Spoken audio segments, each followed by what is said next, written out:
اللهم صل وسلم وبارك على سيدنا ومولانا محمد وعلى آله وأصحابه. اللهم صل وسلم وبارك على سيدنا ومولانا محمد وعلى آله وأصحابه. اللهم صل وسلم وبارك على سيدنا ومولانا محمد وعلى آله وأصحابه كما تحب وترضى عدد ما تحب وترضى. الحمد لله نحمده ونستعينه ونستغفره ونؤمن به ونتوكل عليه ونعوذ بالله من شرور أنفسنا ومن سيئات أعمالنا. من يهده الله فلا مضل له ومن يضلله فلا هادي له. وأشهد أن لا إله إلا الله وحده لا شريك له. وأشهد أن سيدنا وسندنا وحبيبنا وشفيعنا ومولانا محمدا عبده ورسوله أرسله كافة للناس بشيرا ونذيرا وداعيا إلى الله بإذنه وسراجا منيرا. صلى الله تعالى عليه وعلى آله وأصحابه وأزواجه وذرياته وآل بيته أجمعين وبارك وسلم تسليما كثيرا كثيرا. أما بعد فأعوذ بالله من الشيطان الرجيم. بسم الله الرحمن الرحيم. يا أيها النبي إنا أرسلناك شاهدا ومبشرا ونذيرا وداعيا إلى الله بإذنه وسراجا منيرا.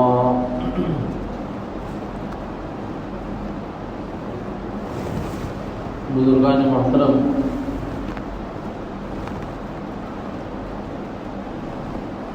اللہ جل جلالہ و عمر والہ نے پوری انسانیت کی ہدایت کے لیے مختلف اسباب اور مختلف شکلیں قائم فرمائی.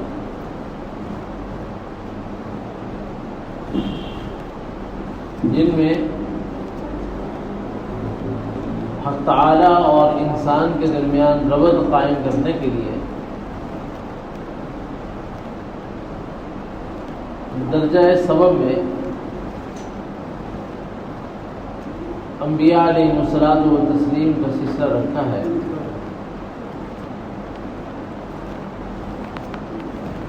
حضرت آدم علی نبینا وعلیہ الصلوۃ والتسلیم سے لے کر ہمارے آقا و مولا حضور النور صلی اللہ تعالی علیہ وآلہ وسلم کی ذات گرامی تک جتنے بھی انبیاء علیہ السلام تشریف لائے ہیں، ان تمام کے مقاصد ایک. کسی نبی کا مقصد جدا نہیں، تمام کے مقاصد ایک اور سب کا طریقہ کار بھی ایک، اور سب کے سب اخلاق کے اعلیٰ درجے کے مزین.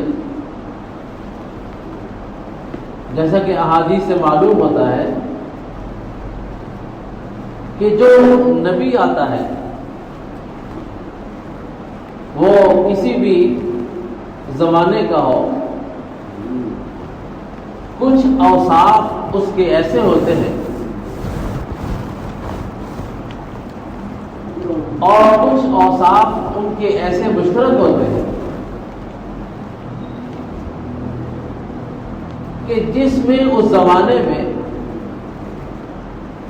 اس نبی کی شخصیت کے ساتھ کوئی برابری نہیں کر سکتا، اس نبی کی شخصیت کی مماثلت نہیں رکھ سکتا،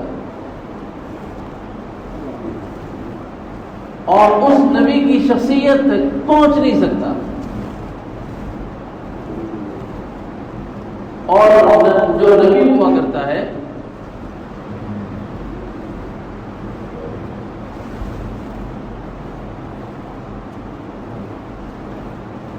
وہ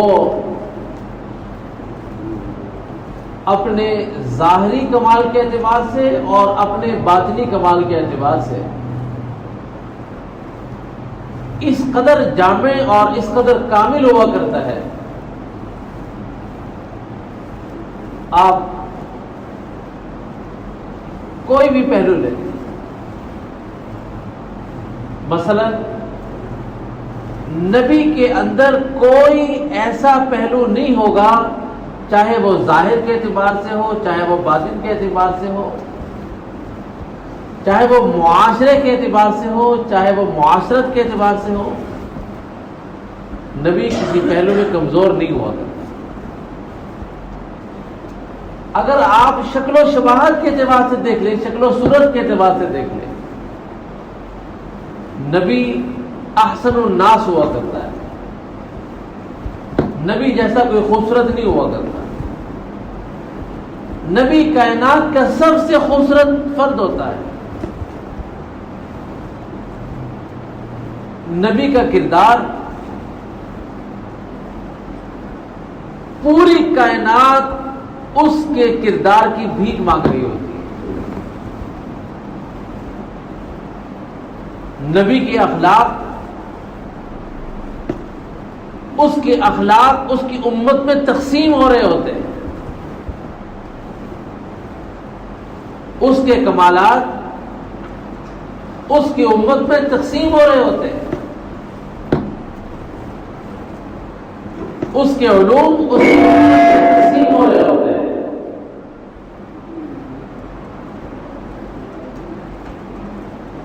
اور اس کا فیضان امت کے طبقات میں چلتا رہتا ہے۔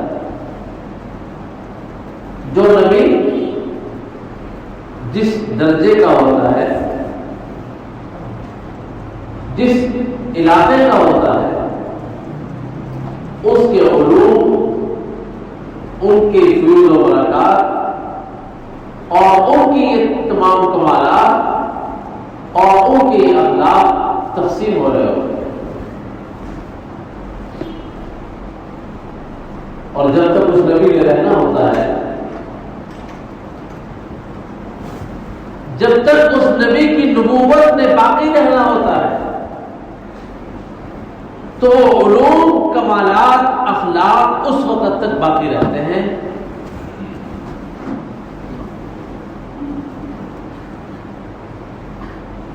جسے کہا گیا کہ نبی اشجع الناس ہوتا ہے۔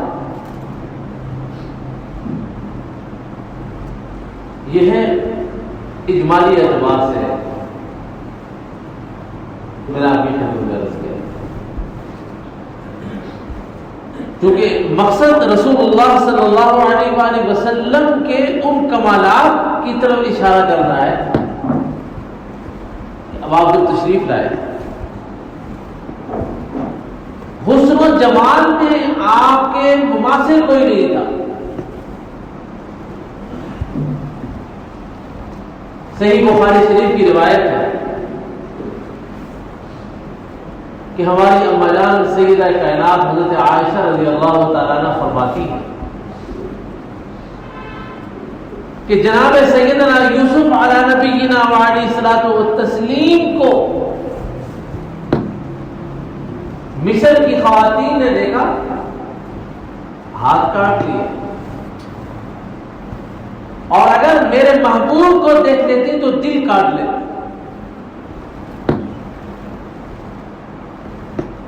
یہ احسن الناس ہے۔ اور یاد رکھیے، میں یہاں رک کر ایک بات عرض کرنا چاہ رہا ہوں۔ حضرت عائشہ رضی اللہ عنہا کی ایک اور روایت کہ اما جان فرماتی ہیں، ان سے سوال کیا ان کے شاگرد نے کہ حضور اکرم صلی اللہ علیہ وآلہ وسلم کے اخلاق ہم سے بیان کرو۔ یہ بھی بخاری شریف کی روایت ہے۔ اما جان رضی اللہ عنہ نے فرمایا کہ تم نے قرآن نہیں پڑھا؟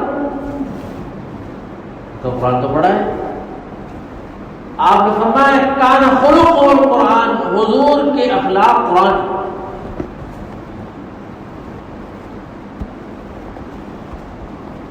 اب میں ایک تیسری روایت عرض کر کے پھر اس گفتگو کو آگے بڑھاتا ہوں۔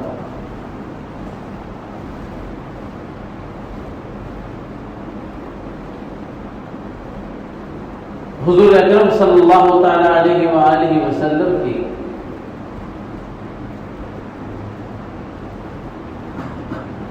بعثت کی ابتدا ہوئی غار حرا میں جبریل آئے، حضور اکرم صلی اللہ علیہ وآلہ وسلم تک وہ ذمہ داری پہنچا دی جس کے لیے آپ کو بھیجا گیا تھا۔ ایک یہ لمبی روایت ہے۔ چونکہ یہ چیز رسول اللہ صلی اللہ علیہ وسلم کے لیے بظاہر نہیں تھی کہ فرشتہ آیا ہے، اس نے ایک بار دبایا ہے، دوسری بار دبایا ہے، تیسری بار دبایا ہے، اور حضور اکرم صلی اللہ علیہ وسلم فرماتے ہیں کہ میری مشقت کی انتہا ہوگا۔ خیر وہی آ گئی، اقرا بسم ربک الذی خلق پڑھ لیا۔ حضور اکرم صلی اللہ علیہ وآلہ وسلم اس واقعے، کیونکہ جب کوئی نیا واقعہ ہوتا ہے تو انسان کو اس سے متاثر ہونا یہ خاصہ ہے۔ یہ جو میں روایت عرض کر رہا ہوں یہ صحیح بخاری سے عرض کر رہا ہوں کہ حضور اکرم صلی اللہ علیہ وسلم وہاں سے اترے اور حضرت خدیجہ کے پاس آ گئے اور کہا کہ زملونی زملونی زملونی، کہ مجھے چادر اڑاؤ، مجھے چادر اڑاؤ، مجھے چادر اڑاؤ۔ لقد خشیت علی نفسی، کہ مجھے تو اپنی جان کا خوف ہو رہا ہے۔ اور کچھ چیزوں کا اظہار کیا اما جان سے۔ تو حضرت خدیجہ رضی اللہ عنہا نے پڑھتے دم حضور اکرم علیہ السلام کی بات سن کر جو الفاظ ارشاد فرمائے، میں اس روایت پر طلباء سے کہا کرتا ہوں کہ اگر کوئی یہ کہتا ہو کہ تم چند جملوں میں حضور اکرم صلی اللہ علیہ وسلم کی سیرت کو بیان کر دو تو یہ چند الفاظ کافی ہیں۔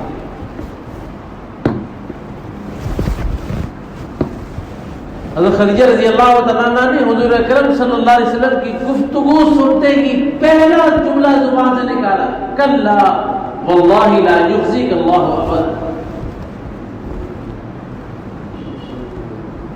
کہ حضور جو فرما رہے تھے کہ لقد خشیت علی نفسی، مجھے ڈر لگ رہا ہے، میرا دل گھبرا رہا ہے، مجھے خوف محسوس ہو رہا ہے، کہ پتہ نہیں کیا ہو جائے گا، کیا ہوگا۔ لقد خشیت علی نفسی، حضور فرما رہے ہیں کیا کیفیت ہوگی۔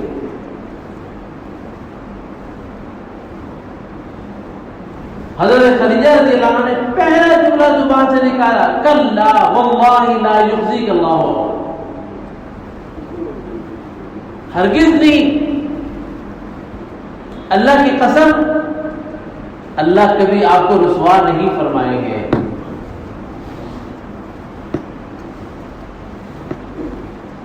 یہ سب جملے نا جملے ذہن میں رکھ کر دیکھیے گا کہ یہ جملے کس کے ہیں۔ یہ ایک بیوی کے جملے ہیں اپنے خاوند کے لیے. جو میں نے عرض کیا ابھی میں جو سیرت کا میں نے حضرت عائشہ رضی اللہ عنہ کی 2 روایتیں بیان کی ہیں، اس کے بعد یہ اور اس کے بعد پھر اگلی روایات عرض کرتا ہوں. پڑھتے جب کیا فرمایا؟ کلا واللہ لا یخزیک اللہ ابدا، کہ اللہ کبھی بھی آپ کو رسوا نہیں فرمائیں گے. کیوں؟ انک لتصل الرحم، آپ صلہ رحمی کرتے، وتکسب المعدوم وتعین علی نوائب الحق،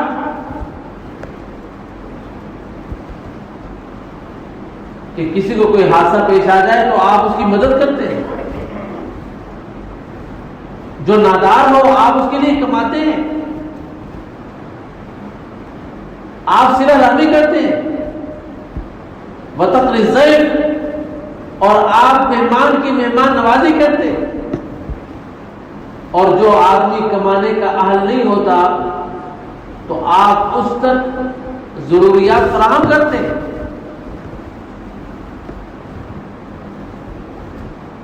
یہ 5 جملے کہے حضرت خدیجہ رضی اللہ تعالیٰ عنہ نے رسول اکرم صلی اللہ علیہ وآلہ وسلم کو.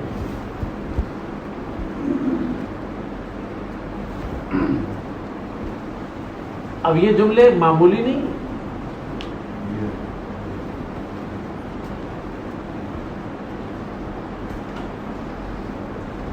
یہ جملے آپ کو اندازہ نہیں ہے کہ کتنے بھاری جملے ہیں، کہ جو آدمی صلہ رحمی کا درجہ کمال رکھتا ہے، صلہ رحمی کرنا بہت مشکل کام ہے، آسان کام نہیں ہے. مہمان نوازی کرنا،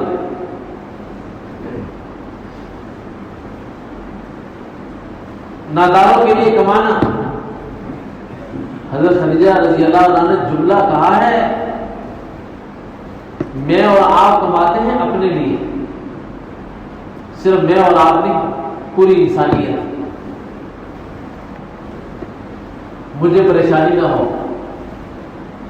اپنے بچوں کے لیے کماتے ہیں، اگر بڑا لینڈ لاڈ ہے وہ نسلوں کے لیے کماتا ہے، مزدور ہے تو وہ اپنے دن کے لیے کماتا ہے، کوئی بڑا ہے وہ نسلوں کے لیے کماتا ہے. لیکن حضور کس کے لیے کما رہے ہیں؟ حضرت خدیجہ فرماتے ہیں کہ آپ تو کمزوروں، ناداروں اور جو کمانے کے لائق نہیں ہیں ان کے لیے کماتے ہیں.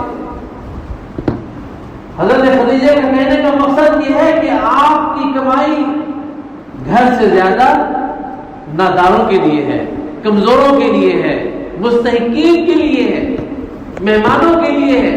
اللہ کیسے آپ کو رسوا فرمائے؟ یہ 3 روایتیں میں نے آپ کے سامنے پیش کی. بات یہاں سے کرنی ہے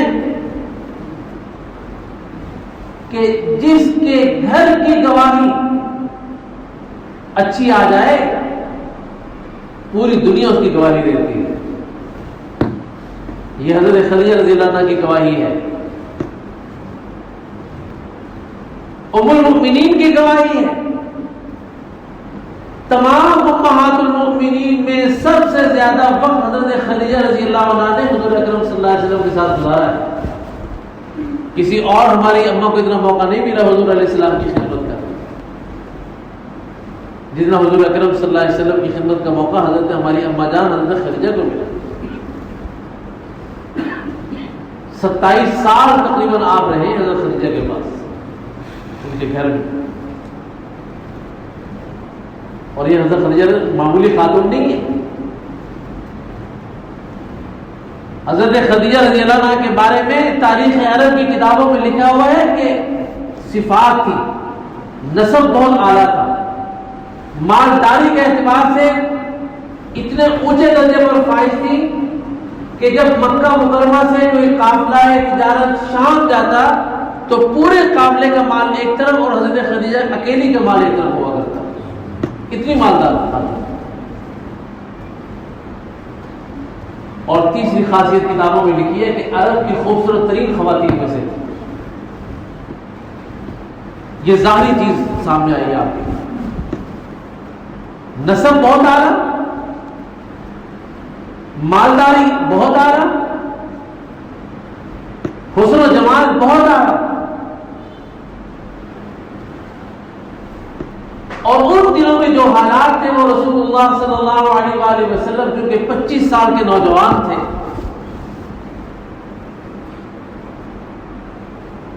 یتیمی کاٹ رہے تھے. ایک وقت جو اللہ تعالیٰ نے مقدر فرمایا تھا وہ رسول اللہ صلی اللہ علیہ وسلم کا چل رہا تھا. حضرت خدیجہ رضی اللہ عنہا نے اپنی سہیلیوں سے کہا کہ میں عبد المطلب کے پوتے اور عبداللہ کے بیٹے محمد سے نکاح کا ارادہ رکھتی ہوں.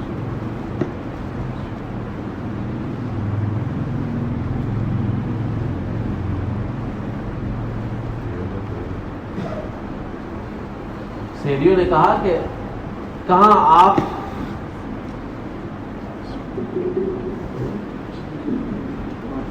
تبدیلی کر دیں.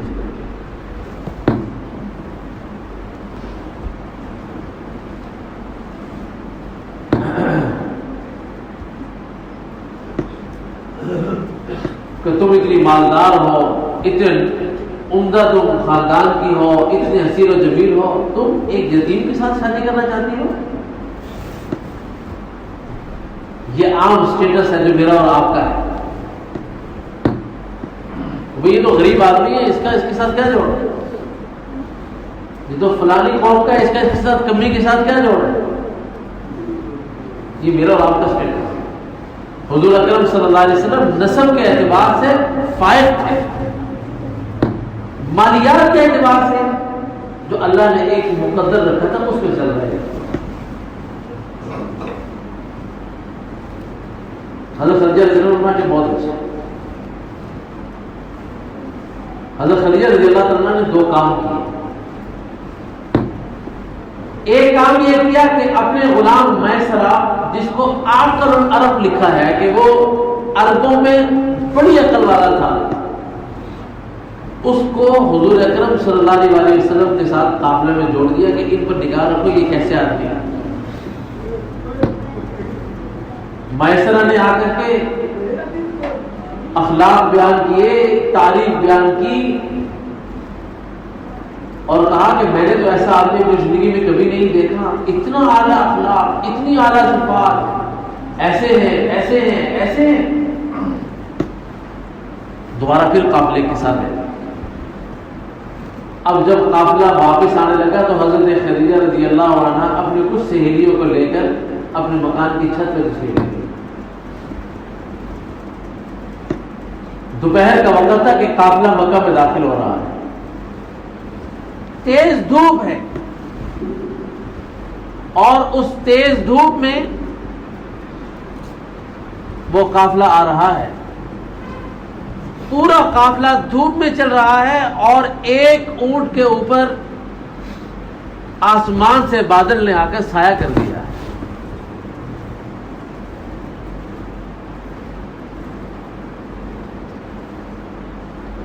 ان سہیلیوں نے، ان خواتین نے یہ کہنا شروع کیا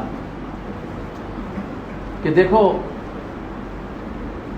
یہ کتنا عظیم آدمی ہے، کتنا باکمال آدمی ہے کہ پورا قافلہ دھوپ میں چل رہا ہے اور یہ ایک بدلی آسمان سے آئی ہے اور اس کو ٹھنڈا سایہ فراہم کر رہی ہے.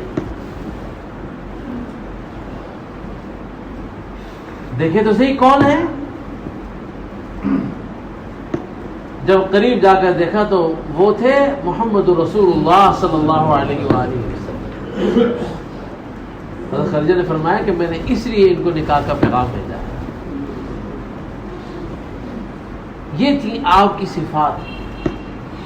یعنی ابھی آپ نبوت کے تاج کی طرف سفر کر رہے ہیں، لیکن اللہ تبارک و تعالیٰ نے پورے ماحول میں آپ کے کردار، آپ کے اوصاف، آپ کے اخلاق، آپ کی صفات کا جال بچھا دیا ہے.